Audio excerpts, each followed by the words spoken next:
warahmatullahi wabarakatuh. Waalaikumsalam warahmatullahi wabarakatuh.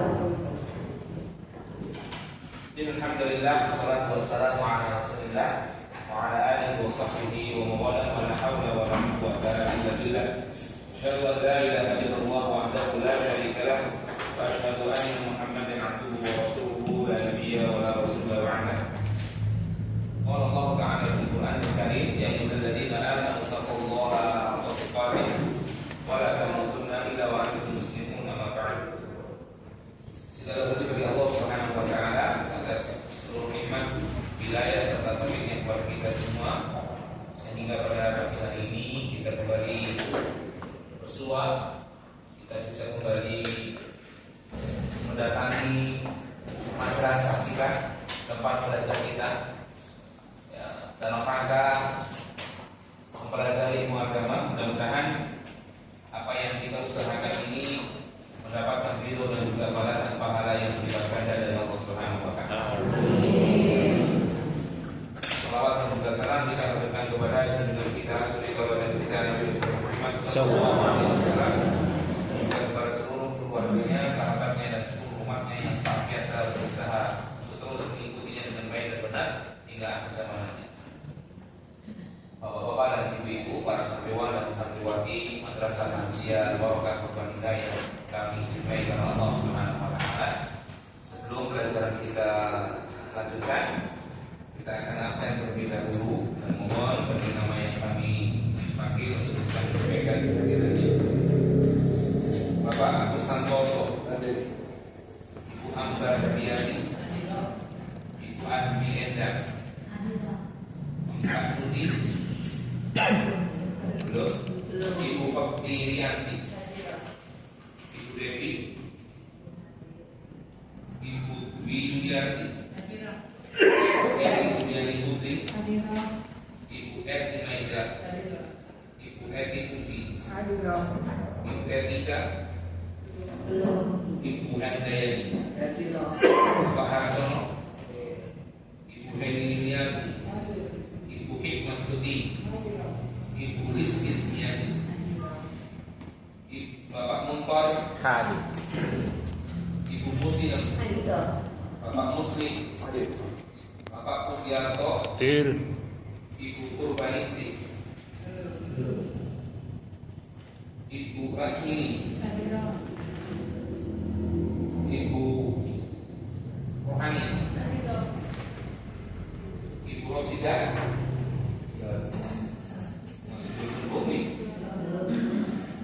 Ibu Salbia, Ibu Siti Khadijah, Ibu Siti Mulyati, Ibu Siti Rahayu, Ibu Siti Sarifah, Salam.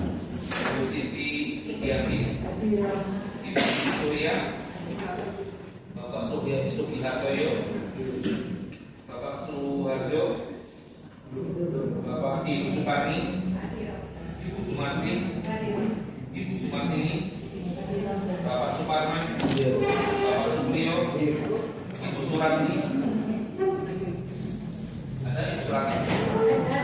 Ya. Bapak Argono, Ibu Basmiati, Ibu Mika Teningsi, Ibu Yerli, Ibu Ning.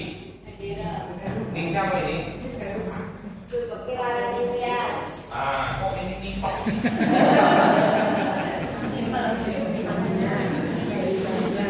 Ning siapa tadi, Bu? Subhi.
Sunnah artinya adalah yang mengerjakan mendapatkan pahala, yang tidak mengerjakan rugi.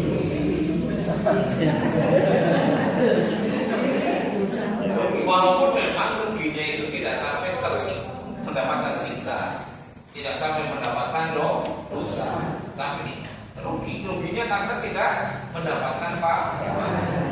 Makanya ketika definisi sunnah itu menurut ilmu fikih adalah melakukan itu jauh lebih baik daripada tidak melakukan.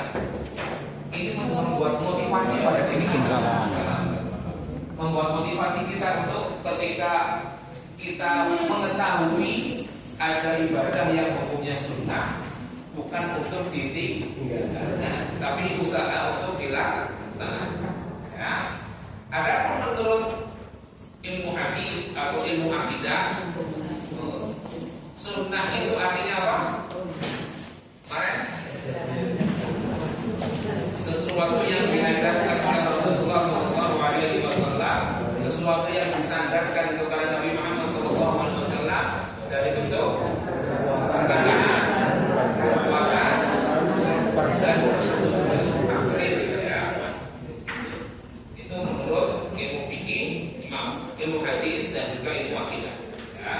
Jadi apa saja yang disandarkan kepada Rasulullah, bentuknya bisa jadi perkataan beliau, bisa jadi perbuatan beliau, bisa jadi persetujuan beliau, itu yang disebut sunnah. Atau kalau kita biasa mendengar itu sunnah Rasul. Sunnah Rasul itu lebih mudah dipahami adalah ajaran Rasul. Ya, ajaran Rasul. Ajaran Rasul itu semuanya tidak hanya berbentuk perkataan saja, bisa jadi bentuknya perbuatan Rasul, bisa jadi bentuknya takdirnya Rasul. Ya, jadi 3 jenis bentuk ajaran Rasul itu adalah semuanya ya, yang kita sebut sunnah Rasulullah SAW. Ya. Hukumnya apa? Kita mengikuti sunnah Nabi Muhammad SAW. Apa hukumnya kita mengikuti sunnah, mengikuti ajaran Nabi Muhammad SAW? Apa hukumnya? Ya. Mengikuti ajaran, mengikuti sunnah Rasulullah, hukumnya apa bagi Islam Muslim? Ada yang wajib, ada yang sunnah. Sunnahnya yang seperti apa contohnya? Sunnahnya yang kalau perkataan dia itu melakukan berarti boleh nggak ikut ajaran Rasulullah? Nah, gimana? Ya kalau sunnah berarti kan boleh tidak melakukan kan? Iya. Apa hukum setiap muslim mengikuti ajaran Rasulullah? Wajib. Berarti kalau konsekuensinya kita tidak boleh mengikuti ajaran selain ajaran Rasulullah. Iya. Begitu? Iya. Jadi ini disepakati oleh para ulama bahwa setiap muslim dalam perkara ibadah, ya kita wajib mengikuti ajaran Rasulullah. Ya, ini wajib hukumnya. Jadi bukan sunnah atau bukan boleh ikut, boleh enggak, atau mungkin ya terserah yang mau ikut silahkan. Enggak juga enggak apa-apa, bukan begitu. Ya, kalau kita beribadah, ingat kita catat ya, kalau kita beribadah wajib hukumnya mengikuti ajaran Rasulullah. Kalau kita mau sholat, bisa pakai ajaran selain ajaran Rasulullah? Tidak bisa. Makanya kita wajib sholat kita, walaupun hukumnya sholat sunnah, wajib ikuti caranya Rasul. Sallu kama ra'aitumuni usolli. Sholatlah kalian sebagaimana kalian melihat waktu sholat, ya, atau bagaimana tata cara sholat kami. Ya, kudu manasikakum, ya, kudu ani manasikakum. Kalau kalian mau berhaji berumrah, wajib hukumnya mengambil tata cara haji dan umroh saya, kata Rasulullah. Manasiknya Rasul itu wajib diikuti. Kalau berhaji, kalau berumrah itu wajib mengikuti tata cara Rasulullah SAW. Kenapa kok wajib? Kenapa wajib? Kira-kira kenapa kok hukumnya wajib? kalau kita ibadah harus mengikuti ajaran Rasulullah. Kenapa? Salah satu Jangan dosa. Kenapa kok alasannya kok kita wajib mengikuti ajaran Rasul dalam beribadah? Perintah dalam Al-Quran. Perintah dalam Al-Quran sebenarnya salah satu diterimanya syarat. karena ketika kita beribadah dengan mengikuti ajaran Rasulullah itu menjadi salah satu syarat diterimanya amal. Ya. Man 'amila 'amalan falaysa 'alaihi amruna fahuwa radd. Siapa yang beribadah tapi ibadahnya itu enggak sesuai dengan ajaran Rasul, itu ibadahnya tertolak. Makanya wajib hukumnya. Wajib kita kok beribadah itu pada ajaran Rasul. Kalau kita ngomong saya mau ibadah, kan ini ibadah wajib ikut caranya Rasulullah SAW. Nggak boleh kalau ibadah ikut caranya selain Rasulullah SAW. Dan ini masih banyak Bu Pak, masih banyak di masyarakat beribadahnya itu pakai cara selain cara Rasulullah SAW. Itu banyak yang saya temui ketika umroh dan haji. Ketika kita temui, masya Allah banyak yang model-modelnya cari-cari cara sendiri. Cara-caranya itu udah melenceng daripada cara Rasulullah SAW berhaji dan berumrah. Ya. Termasuk sholat. Ya, sholat juga banyak yang kita temui tidak sesuai dengan ajaran Rasulullah SAW. Padahal sholat itu hukumnya wajib. Kalau memang kepengen sholatnya diterima oleh Allah, diberikan ganjaran oleh Allah, wajib hukumnya kita mengikuti ajaran Rasulullah SAW. Ya, wajib. Ya. Karena pernah mungkin Pak Jenderal juga pernah melihat ada orang takbirnya saja itu sudah tidak mengikuti ajaran Rasulullah.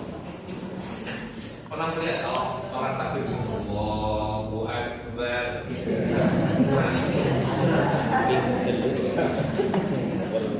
Itu ya. Jadi banyak sekali yang seperti itu. Ya, banyak sekali yang seperti itu. Ada yang sholat itu saya lihat itu saya pernah lihat sholat tapi buyang.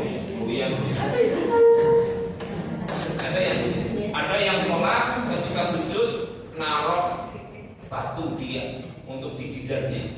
Masuk.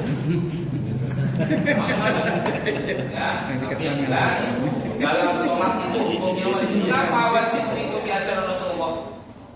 Karena sholat itu ibadah. Jadi sekali lagi pertemuan kemarin kita membahas tentang sunnah meneladani sunnah Nabi Muhammad SAW. Jadi hukumnya wajib kalau kita ingin beribadah, ya. Kalau kita ingin melaksanakan ibadah wajib hukumnya mengikuti siapa? Rasul. Sunnah atau ajaran Rasul. Kemudian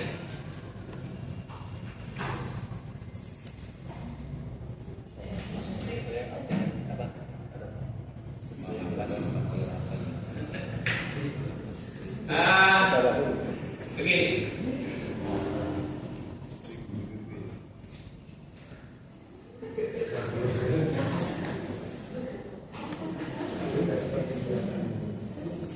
Dalam realita di masyarakat, kita banyak temui, ya, ini realita masyarakat di sekitar kita. Banyak sekali kita temui bahwa orang-orang lebih mendahulukan dunia ketimbang mengikuti ajaran Rasulullah SAW. Orang-orang lebih mengedepankan hawa nafsunya dibandingkan mengikuti ajaran Nabi Muhammad SAW. Kita tahu semuanya bahwa manusia itu butuh dunia. Gimana? Kita mungkin. Setuju mana? Setuju ya. Manusia itu butuh dengan dunia. Dan memang, ya, Allah memang menyuruh itu juga. Ya, kita butuh dengan dunia. Cuma, jangan jadikan dunia itu untuk melalaikan akhirat.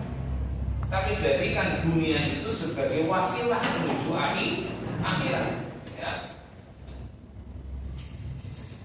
Jadi negeri akhirat kampung akhirat itu harus memiliki porsi lebih besar untuk kita pikirkan, untuk kita rencanakan, untuk kita lakukan ketimbang dunia.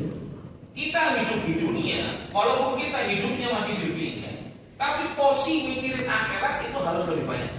Porsi melakukan untuk akhirat itu harus lebih banyak, walaupun kita masih hidup di dunia.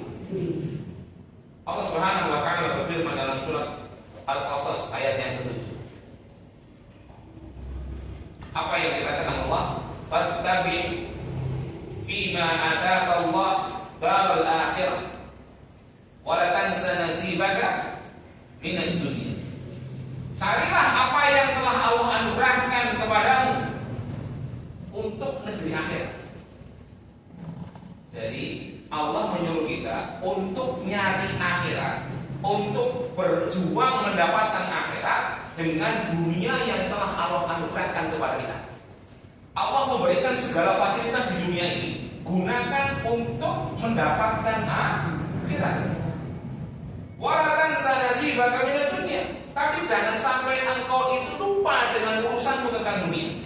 Tapi engkau jangan lupa kebahagiaanmu dari kenikmatan dunia. Artinya dunia yang telah Allah berikan kepada kita itu bukan untuk kita puas-puasin, menikmatinya bukan, tapi kita gunakan dunia sebagai fasilitas untuk meraih akhirat. Kebanyakan orang ketika mendengar ayat ini, mereka atau bahkan sebagian dari mengatakan hidup di dunia itu harus seimbang antara dunia dan ekonomi. Setuju apa enggak?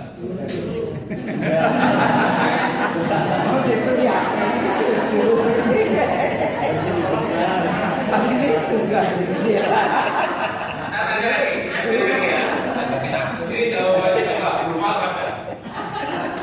Kita hidup di dunia harus seimbang antara akhirat dan di dunia, antara akhirat dan dunia. Setuju apa? Ya.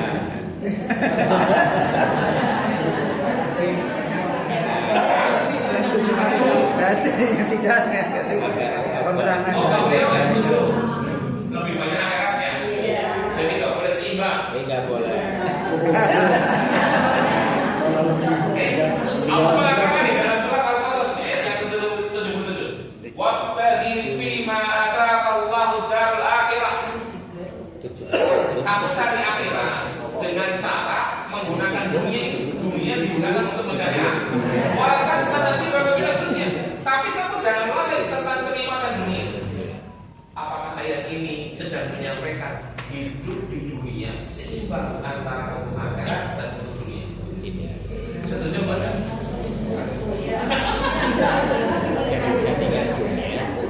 Kalaulah yang setuju, saya tanya, seimbang itu ya kayak apa?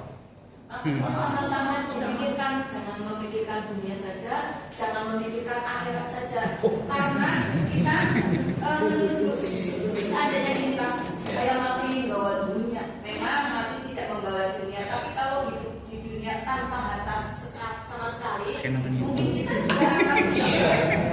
Saya kan nggak menyampaikan tanpa batas sama sekali. Ini Allah juga kan menyampaikan wabtaghi fima ataka Allah darul akhirah. Allah itu menyuruh ke kita untuk perkara dunia itu digunakan menjadi fasilitas menuju akhirat. Berarti kan boleh kita memiliki dunia. Bahkan Allah menyampaikan wala tansa nasibaka minad dunya. Kita jangan lupa urusan kita untuk menikmati dunia. Apakah ayat ini menerangkan tentang hidup di dunia itu harus seimbang antara dunia dan akhirat? Tidak. Tidak.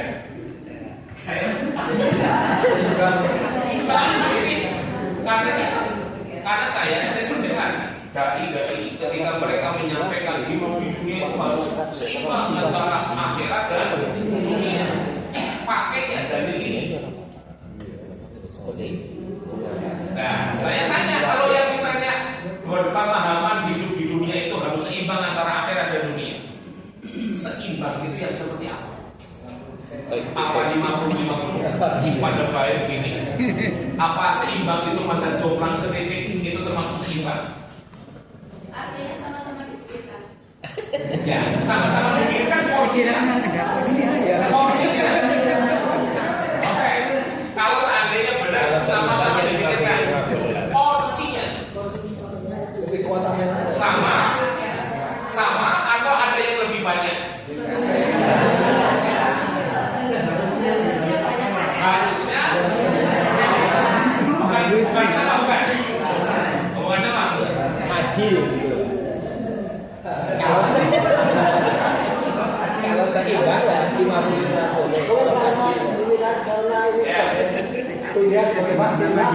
Perhatikan. Kalau kita mendengar ada orang yang mengucapkan bahwasanya hidup di dunia itu harus seimbang antara akhirat dan di dunia. Itu adalah perkataan yang kurang tepat. Kenapa kok kurang tepat? Berdasarkan firman Allah dalam surat Al-Qasas ayat 27. Tahu dari mana? Tahunya dari tafsir para ulama di antaranya Imam Ibnu Katsir. Syafi'i rahimahullah beliau mengatakan tentang makna daripada ayat yang atas. Surat Al-Qasas ayat 77. Beliau mengatakan, Imam Ibnu Katsir mengatakan, gunakanlah yang telah Allah anugerahkan kepadamu dari harta dan nikmat yang besar untuk taat kepada Allah Subhanahu wa taala.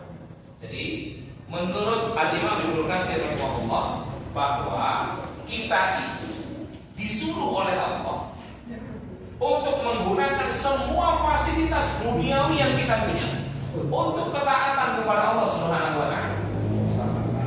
Sarana menjadikan bahwasanya dunia ini sarana menuju ketaatan kepada Allah.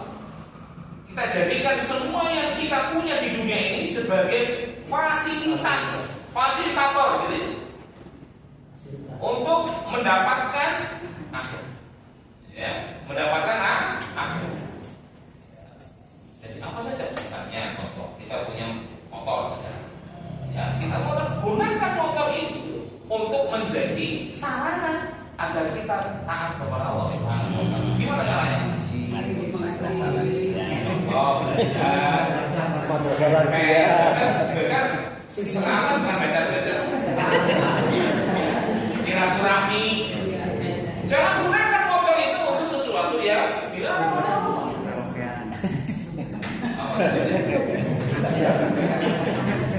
motor buat pacaran, ya.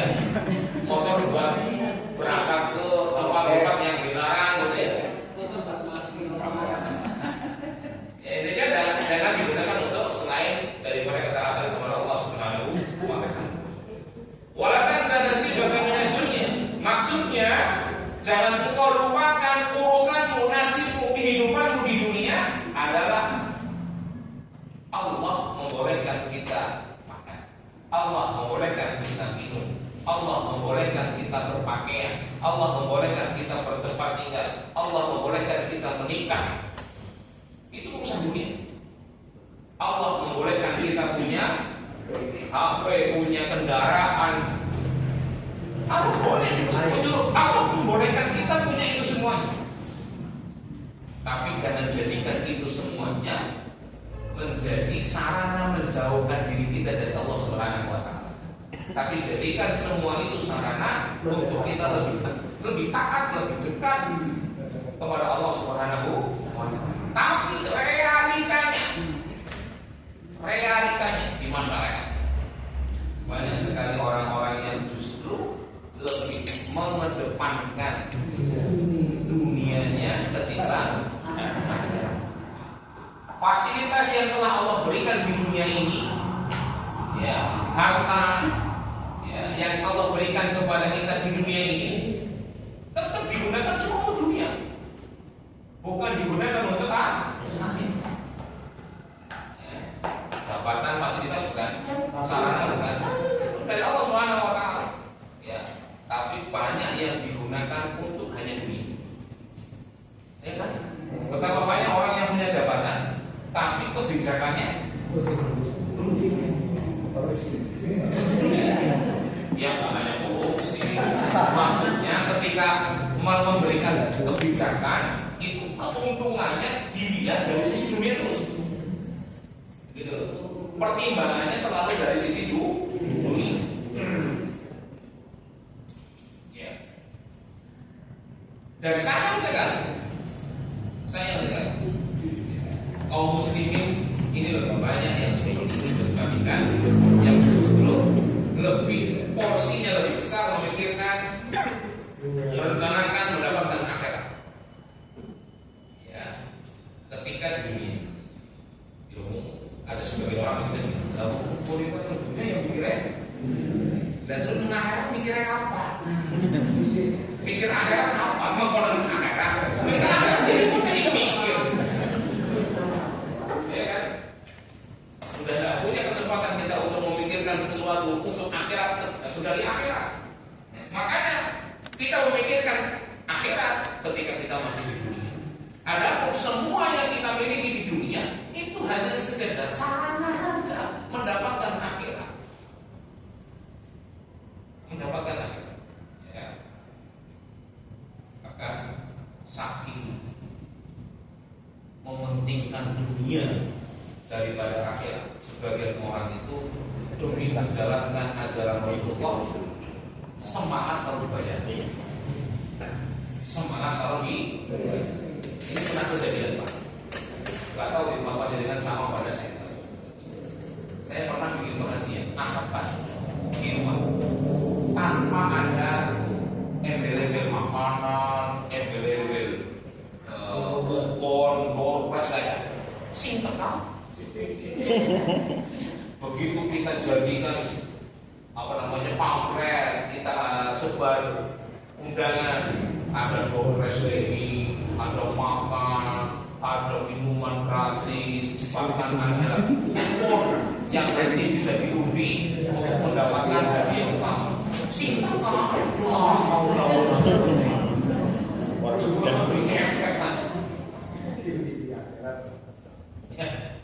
ada sebagian orang begitu, kaum muslimin yang dia kepengen melakukan ajaran Rasulullah, salah satunya haji. Iming-imingnya bahkan ada. Saya pernah mendatangi satu musola. Yang punya musola ini orangnya di Jakarta. Beli, siapa yang sholat jamaah di sini? Setiap tahun saya akan kasih sembako, kasih uang, ya, fasilitas. Ya. Kemudian kalau nggak salah ada hiburan kemana? Musola ramai dan paling ramai di tempat ini. Paling ramai. Seperti itu boleh nggak tadi? Boleh nggak seperti itu ya? Maksudnya siapa yang boleh siapa? Yang mengadakan motivasi itu yang punya musola. Motivasi apa? Motivasi. Untuk dapat dunia atau sholat? Dunia. Banyak. Itu tadi. Maksudnya, ya, kalau kita punya niat memberikan motivasi untuk supaya orang dekat kepada Allah, ada bolehnya. Cuma kebanyakan sekarang orang yang dimotivasi dari sisi dunia, mereka lebih tertarik kepada dunia ketimbang kepada. Coba kalau di madrasah pelajar, siapa yang masuk gratis uang 1 juta langsung cash, mesti dikasih daftar. Saya kasih daftar terus. Ya kan? Banyak kaum muslimin, banyak orang yang dia mau mengerjakan amal soleh, ajaran Rasulullah, kalau ada iming-iming Dunia. Kalau ada iming-iming dunia, Berarti nggak boleh harus. bagian ini Bagi yang apa? ini itu bagian Sedang bahar aja. Dilihat motivasinya. Dilihat motivasinya. Makanya itu tadi. Jadi kalau seandainya motivasi ini hanya sekedar untuk mengundang, kemudian menyampaikan, mungkin ada bolehnya, gitu ya. Ada bolehnya. Tapi kalau seandainya malah itu justru menjadi salah niat bagi para jamaahnya, ini yang jadi masalah. Ini yang jadi masalah. Karena problemnya kita terkadang inisiatifnya terlalu pinter. Kepengen mengadakan ini ramai karena Kan gitu selalu itu. Karena kita tahu bahwa ini loh ternyata masyarakat kebanyakan orang mau datang kalau ada dunianya. Akhirnya kita main di situ, tidak berusaha untuk bagaimana caranya agar mereka mau mengerjakan amal soleh bukan dengan iming-iming mendapatkan dunia. Kita kan selalu cari jalan pintas Pak, baca apa? Pengen cepat ada sih nggak berusaha untuk mencari jalan lain. Walaupun kalau dari sisi kesalahan nggak salah. Kalau saya nggak mengatakan salah, ya nggak mengatakan salah. Itu bagian dari cara mengundang orang untuk bisa mendengarkan kajian misalnya begitu. Iya. Cuma kalau seandainya terus-menerus seperti itu, dikhawatirkan orang kemudian melakukan ibadah karena ketertarikannya mendapatkan dunia daripada mendapatkan akhirat. Kita tidak menyalahkan yang memotivasi dengan dunia itu, tapi kita sebagai orang yang dimotivasi dengan dunia, jangan kemudian karena dunianya, tapi kita memang benar-benar harus melakukan karena akhirat. Dan inilah prinsipnya orang kafir. Prinsipnya orang kafir. Allah mengatakan dalam surat Al-A'la ayat 16 sampai 17 di halaman 19. Bal tu'thiruna al-hayata wal akhiratu khairun. Allah katakan bahwasanya orang-orang kafir itu memilih kehidupan dunia, sedangkan kehidupan akhirat adalah lebih baik dan lebih kekal. Orang-orang kafir ketika mereka menetapkan keputusan, pasti keputusan itu dengan berdasarkan sisi dunia. Saya hukum enggak? Saya dapat enggak? Bukan hanya dari sisi mendapatkan akhirat enggak, tapi untung apa tidak? Ya, kan kebanyakan kita begitu. Untung ayo, kalau untung enggak. Dan prinsip ini adalah prinsipnya orang kafir. Dan orang Islam tidak boleh memiliki prinsip yang sama. Jangan punya prinsip yang sama sebagaimana umat non-muslim, orang-orang kafir. Ya. Fokusnya selalu pertimbangannya dunia. Ya.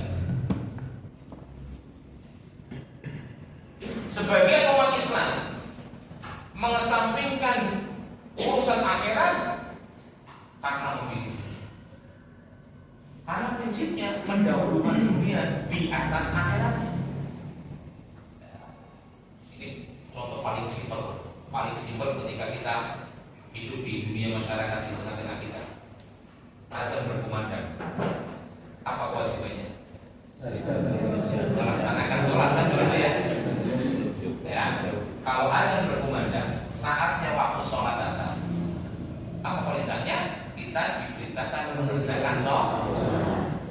Tapi apa semuanya mengerjakan sholat? Tanggung. Kalau tanggung itu alasan dunia atau alasan akhirat? Itu maksudnya. Ya. Padahal semuanya di sini jawabnya ini kayak apa? Model panik siar apa itu? Ini fakta di masyarakat.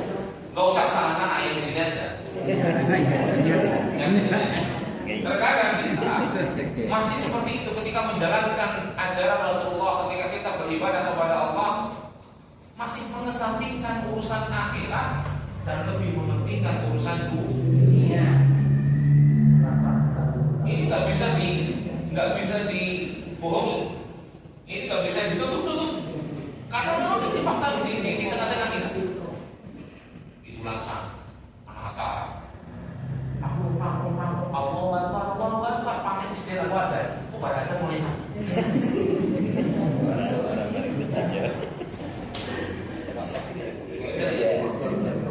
Ini apa tuh ada satu pakai ini orang ada di dalam mana? Jadi banyak sekali perbuatan kita yang kita tidak sadari mungkin kita tidak sadari bahwa kita sejatinya dominan mikirin dunia ketimbang dominan mikirin akhirat. Silakan aja coba dipikirin aja. Ya, dipikirkan aja, dimasukkan ke dalam hati kita. Jangan cuma berbohong sih ya. Iya. Kadang-kadang ini sih orang yo kakek. Ya kan? Memang begitu. Ya.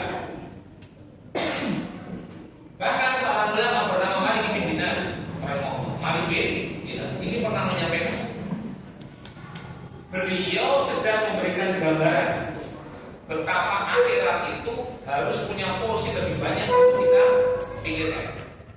Beliau mengatakan, "Lau kanatid dunya min dhahabin yafna."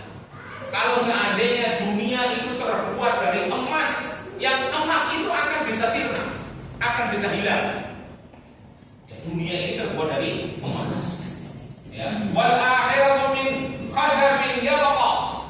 Dan akhirat itu seolah-olah terbuat dari tembikar atau keramik yang akan langgeng. Ya, kok ini akan ya langgeng abadi gitu ya, yang akan abadi. Dunia seperti emas, akhirat seperti tembikar. Yang akhirat tembikar tapi abadi, dunia emas tapi tidak abadi. Minimal. Minimal sesuatu yang abadi tapi dalam tanda kutip ya, ini mari kita sekarang membuat perumpamaan. Tapi abadi, jelek, kurang bagus tapi abadi, bukan jelek. Gak sebagus dunia, gak sebagus emas tapi abadi. Ada sisi dunia dia bagus sekali, tapi dia tidak abadi. Minimal. Yang bagus tapi abadi lah. Yang bagus tapi abadi. Lakana al-wajib ayu fara khazafun yabqa. Ya, ala dhahabin yabqa. Kata beliau, walaupun akhirat dilihat dalam arti seperti kurang menarik ketimbang dunia yang emasnya berkilo menarik sekali, tetap kita wajib untuk memilih akhirat yang mungkin kelihatan tidak menarik tapi abadi. Qala fa kaifal akhiratu min dhahabin yabqa wa dunya min khazfin yafna. Cuma faktanya akhirat itu sebetulnya seperti emas yang abadi dan dunia itu seperti tembikar tapi dan masalah akhirat yang kurang bagus tapi abadi saja, kita harus pilih itu dibandingkan emas tapi bisa cetak. Apalagi faktanya akhirat itu seperti emas dan abadi, dunia seperti tembikar dan itu bakal siap. Ini gambaran yang disampaikan Malik bin Dinar tadi, yang kita seharusnya terbuka. Oh iya, akhirat itu lebih seksi. Dari sisi manapun akhirat itu lebih nikmat, lebih menggiurkan, lebih indah. Makanya porsi kita seharusnya punya lebih banyak untuk berpikir tentang akhirat. Bukan kemudian kita meninggalkan dunia, tidak mikirin dunia untuk mendapatkan akhirat itu. Tetap kita bisa menikmati dunia, tapi dengan cara untuk mendapatkan akhirat. Kita tetap disarankan, dibolehkan menikmati dunia, tapi menjadi sarana mendapatkan akhirat. Contoh, makanan itu dunia atau bukan? Iya. Boleh nggak kita makan? Boleh. Maka jadikan makan kita mendapatkan akhirat dengan cara ada itu dijaga. Pakaian dunia atau akhirat? Boleh nggak kita berpakaian? Bahkan harus. Tapi jangan jadikan berpakaian kita untuk mendapatkan dunia, tapi mendapatkan akhirat. Dengan apa? Untuk mendapatkan cara dalam berpakaian. Makanya ada orang yang dia tetap dia menggunakan pakaian, tapi pakaiannya justru tidak untuk mendapatkan akhirat. Dia tetap mendapatkan dunia dari apa ya? Untuk terlihat menari, ketone anak kene, kelihatan seksi, kelihatan orang kemudian melihatnya cantik dan Menarik. ganteng. Menarik. Ya. Kan kadang banyak begitu. Ya. Tidak digunakan pakaian itu untuk menutupi auratnya, tapi malah justru untuk menarik orang. Itu di antara satu. Kita boleh menikmati dunia, berpakaian, makan, minum, olahraga, jalan-jalan, itu boleh sekali. Boleh. Tapi jadikan semua fasilitas yang telah Allah berikan dari sisi dunia sebagai sarana untuk kita lebih taat kepada Allah. Paham kan? Paham kan? Kita punya kuda, boleh kan? Boleh. Tapi gunakan kuda itu untuk taatan kepada Allah. Untuk apa? Ketaatan kepada Allah dari sisi kuda apa contohnya? Tapi jangan jadikan kuda untuk pacuan kuda, judi lagi. Ya kan? Ini yang Pak bukan. Ya. Kita boleh menikmati dunia sekali lagi, kita boleh mikirin dunia, gagah untuk dapat dunia. Tapi jangan lupakan bahwa perdaganganmu itu harus dengan tata cara agama yang benar, supaya duniamu dalam perdaganganmu itu dalam rangka mendapatkan kebaikan dari Allah Subhanahu wa Ta'ala. Memang ada syariat Islam yang mengatur dagang. Boleh kita menikmati dagangnya kita itu boleh sekali. Kita kerja menikmati pekerjaan kita boleh, tapi jangan jadikan pekerjaan kita untuk tidak taat kepada Allah Subhanahu wa Ta'ala. Ya, itu prinsip. Kita hidup di dunia, kita menikmati dunia, tapi menikmatinya dalam rangka menjadi sarana taat kepada Allah Subhanahu. Maka jangan kemudian kita terlena dengan dunia kita. Si gagal, si nawa over, sholat tege, apa mani berbakti kepada orang tua, berbakti strategi. Itu kan sama saja. Ketika dia ingin mendapatkan dunia, tapi tidak menjadikan dunianya fasilitas sarana untuk taat kepada Allah. Akhirnya dia terlena dengan dunia sampai kapanpun itu.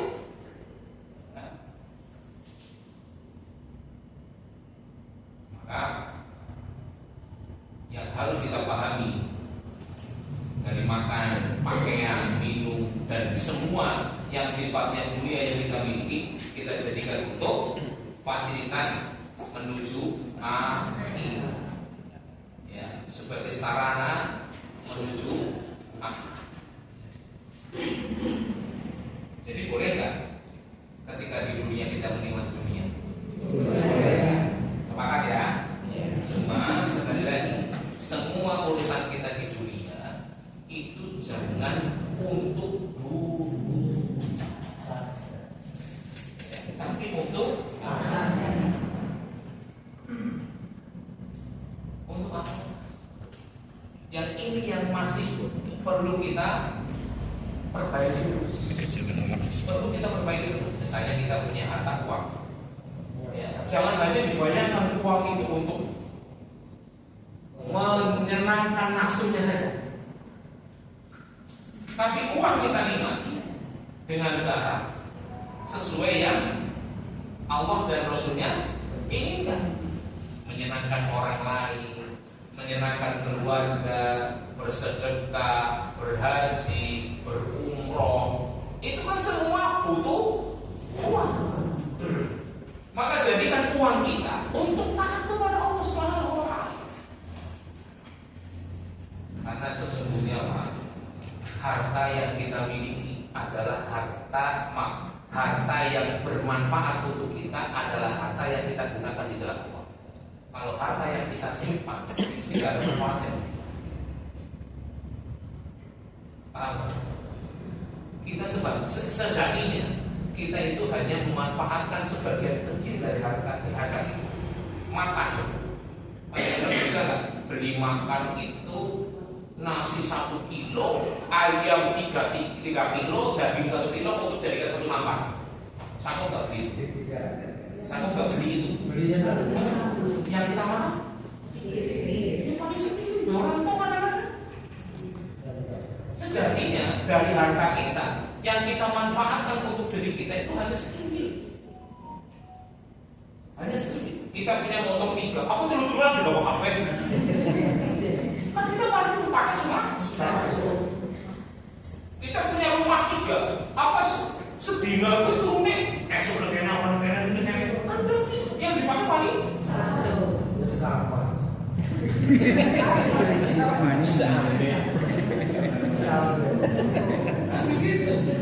Ya, maka apa namanya? Benar-benar kita gunakan harta yang kita miliki ini bukan untuk hanya sekedar agar kita puas di dunia itu. Mumpung gue mau, mumpung anak mau, jangan mumpung itu jangan. Ya. Tapi kalau seandainya kita punya harta, yuk kita punya harta, kita gunakan harta ini untuk jalan Allah. Dan jalan Allah itu bukan hanya bentuknya sedekah tok ya. Jangan memikirkan kalau di jalan Allah sedekah mari mau dia, sedekah mari keluar ke benu. Sedekah itu termasuk jalan Allah. Ya. Jadi setuju kan kalau seandainya kita itu hidup di dunia harus seimbang akhirat dan dunia. Tidak.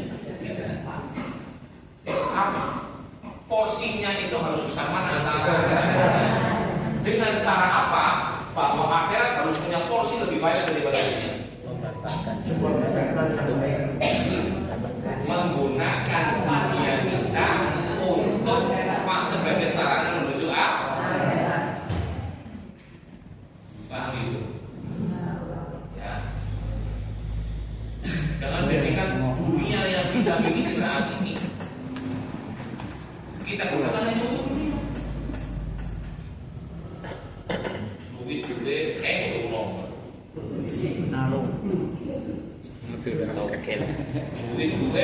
menutupi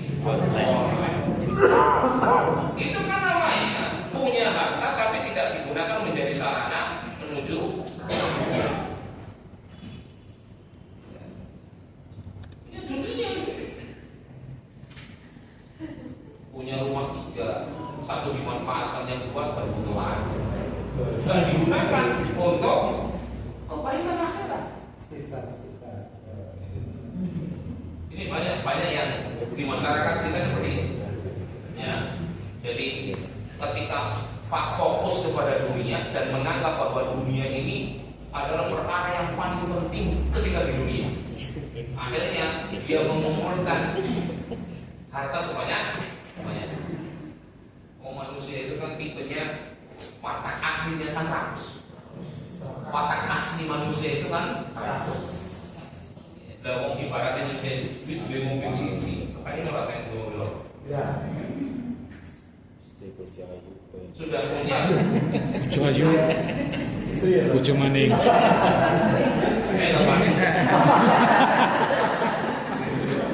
Bojo maning.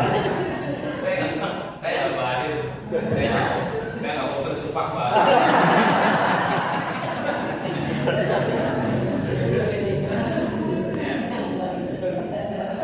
Kan begitu kan? Wong sudah punya, wong sudah makan ibaratnya makan di rumah makan, ya sarapan, jam tangan.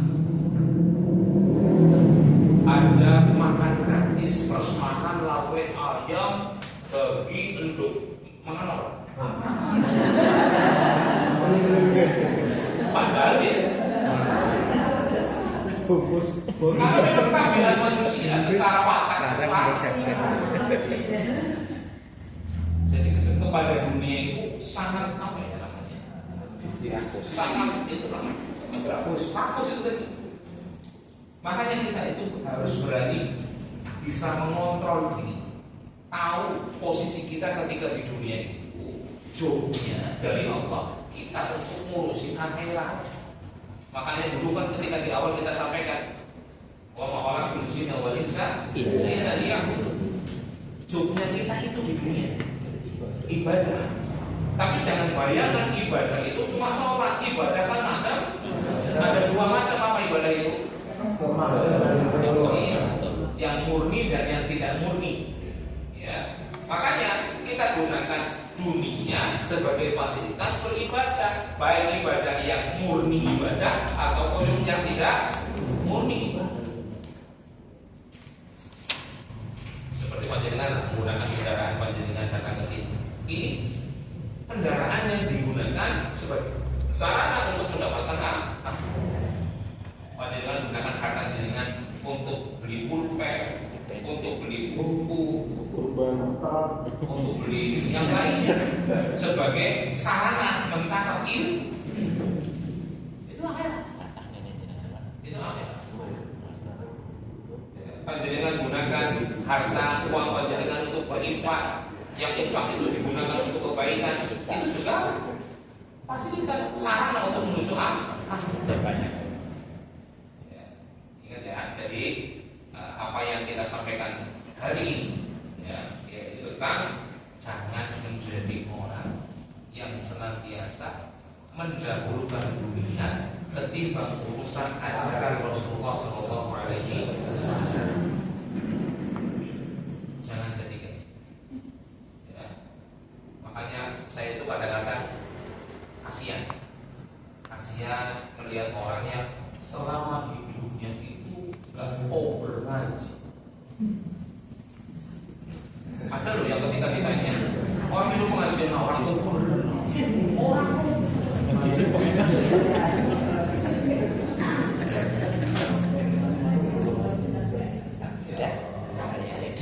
hati saya kok pengen sedih tapi gimana gitu. Ya.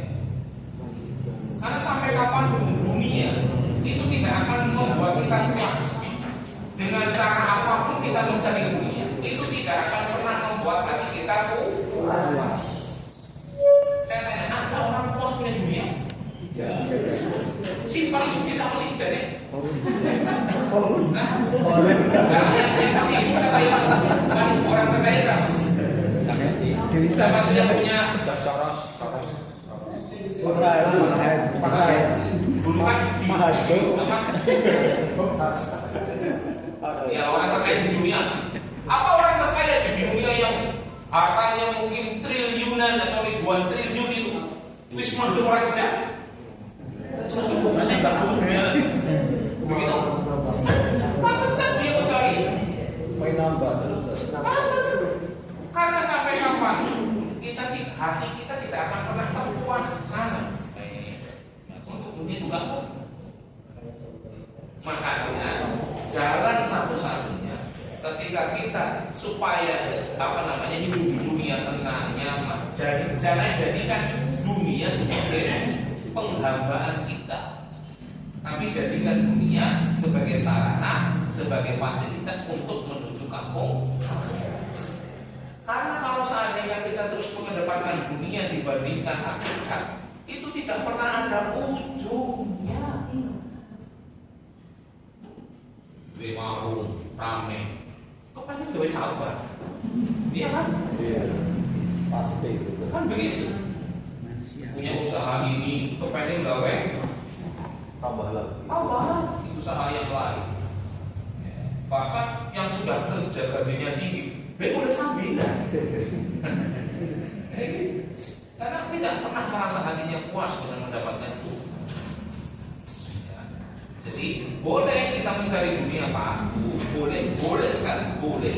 Cuma ayo gunakan semua yang sudah kita dapatkan dari urusan dunia untuk menjadi sarana menuju akhirat. Jangan jadikan justru sebaliknya menjadi sarana menjauhkan kita dari Allah Subhanahu wa Ta'ala. Ada nggak yang punya mobil itu tidak digunakan untuk ngaji, tapi digunakan untuk yang lain?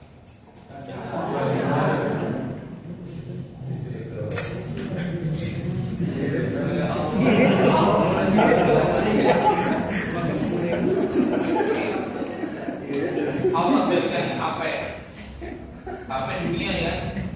Banyak nggak yang kemudian menjadikan HP bukan untuk ketaatan kepada Allah, tapi sebaliknya.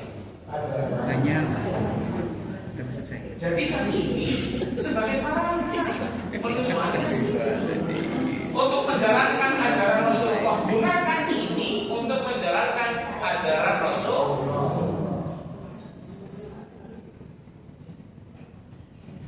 Ya, ini musibah yang besar yang menimpa kaum muslimin, yang sampai hari ini semakin jauh orang kepada Allah Subhanahu wa Ta'ala.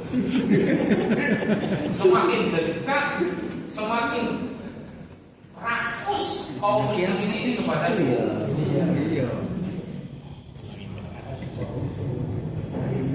Kami banyak menerima bukan menerima. Kami pernah mendengar beberapa cerita-cerita dari guru tentang banyaknya kaum muslimin dahulu yang mereka itu rela untuk tidak mendapatkan kemewahan dunia demi untuk mendapatkan anak, demi untuk mendapatkan anak. Bahkan ada seorang yang dia itu merasa bahwa harta yang dia miliki itu bukan miliknya. Pernah suatu ketika kita lihat ada satu rumah, yang rumah itu selalu ramai di pagi dan sore hari. Ketika kita datangi, ternyata rumah itu setiap pagi dan sore hari ada makan gratis untuk 700 orang. Setiap hari. Ketika ditanya pemilik rumah, apa jawabannya? Ya saya ini harta yang Allah titipkan ke saya. Saya gunakan harta ini untuk mendapatkan fasilitas sarana sebagai mendapatkan anak. Tapi sebagian orang punya harta, apa milik seperti itu? Dimasukkan ke bank anu, bank ini, bank itu. Gede. Duit ini sakit kok. Orang kaya di dunia misalnya. Orang terkaya di desa misalnya, bangga dia dengan kekayaan, tapi dia tidak gunakan kekayaannya untuk mendapatkan tanah. Ya? Ada pertanyaan di sini? Silakan Pak.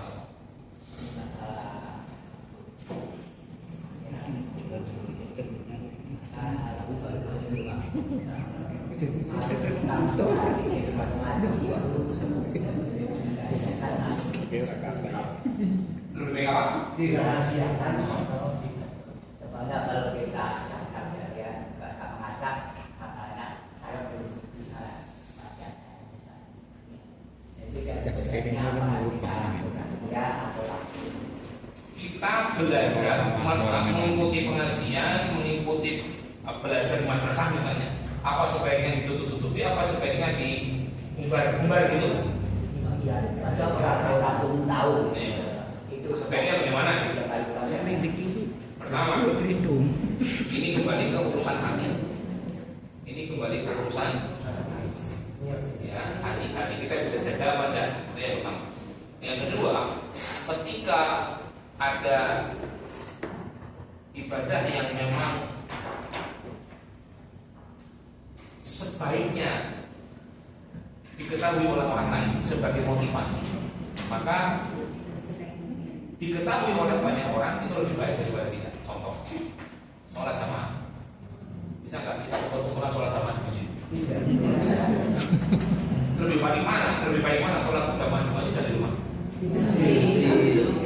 Kan kita tidak terelakkan untuk melaksanakan sholat bersama di masjid dengan tidak diketahui oleh orang lain. Kamu nggak mungkin kan? Tetap diketahui kan? Tetap dilihat sama orang lain. Cuma tinggal ditata hati kita. Hati kita ditata, kita berangkat ke masjid untuk sholat, untuk mencari pahala. Oh, seandainya kita bisa mengajak orang lain untuk mendapatkan kebaikan yang sama sebagaimana kita mendapatkan kebaikan, kita tambah pahala.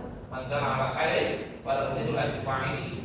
Orang yang mengajak orang lain, yang menunjukkan kepada orang lain sebuah kebaikan, orang itu dapat kebaikan yang sama dengan orang yang melakukan.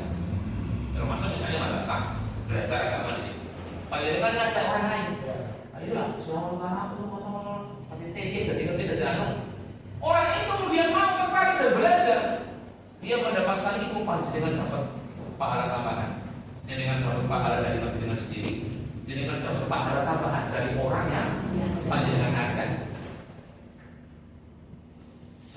sekali lagi masalah ada sebagian ibadah yang sebaiknya ditutupi, ya.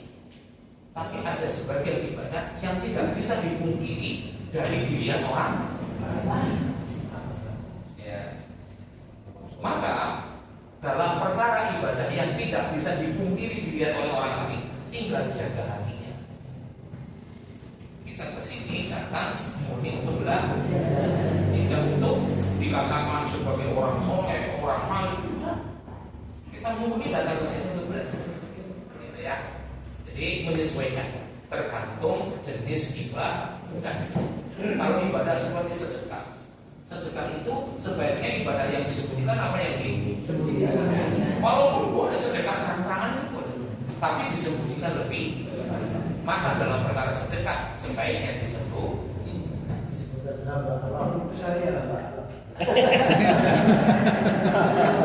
Sudah disembunyikan itu sama. Ini tuh ya, tujuannya.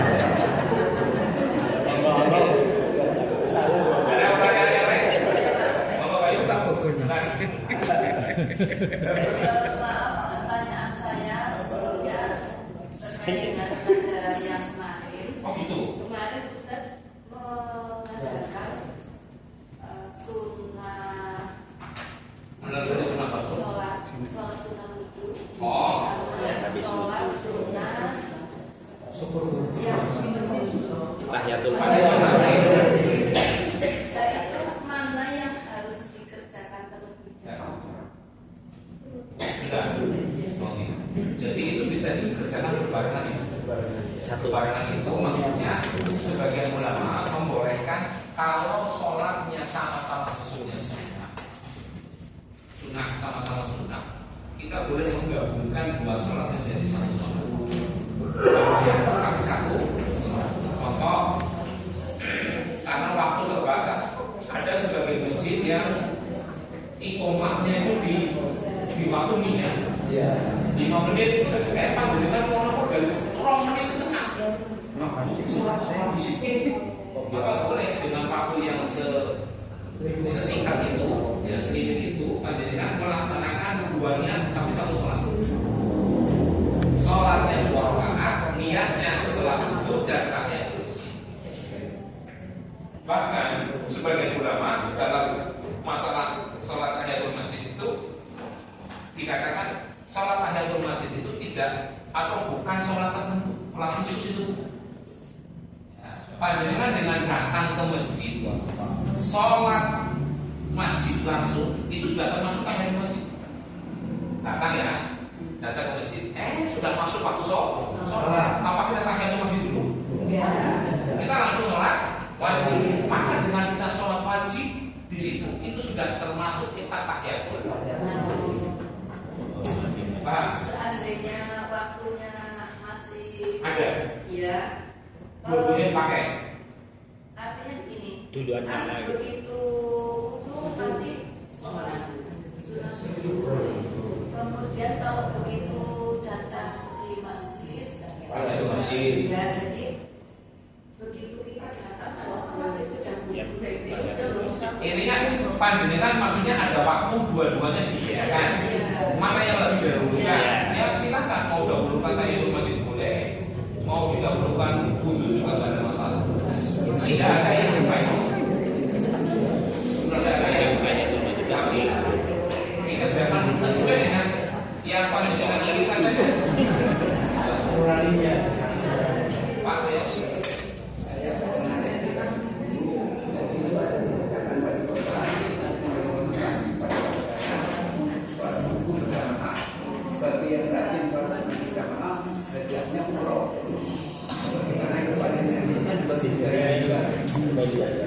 Intinya dari sisi motivasi kita tidak menyalahkan siapapun, tidak menyalahkan siapapun. Cuma usahakan dari sisi kita yang dimotivasi, jangan termotivasi melakukan ibadah itu dalam rangka karena kepengen kepengen hadiahnya itu jangan. Benar-benar kita beribadah itu murni kepengen dapat pahala Allah selesai. Ini kita bicara bukan dari orang yang memberikan hadiah, memberikan bonus itu saya nggak lagi ngomong itu. Kita lagi membahas dari sisi orang yang dimotivasi. Maka perlu yang harus kita perhatikan adalah niat kita melakukan ibadah itu bukan untuk mendapatkan dunia, tapi mendapatkan akhirat, hanya untuk Allah. Makanya beribadah itu bagaimana? Lillah, billah, dan fillah. Lillah, billah, dan fillah. Apa maksudnya? Ngerti? Untuk Allah di jalan Allah. Lillah itu untuk Allah. Billah itu kita meminta pertolongan Allah, maka tidak mungkin kita bisa beribadah tanpa pertolongan. Fillah sesuai dengan syariat. Makanya kita dalam beribadah harus untuk Allah, harus minta pertolongan Allah, harus di atas syariat Allah. Paham? Lillah, billah, fillah. Lillah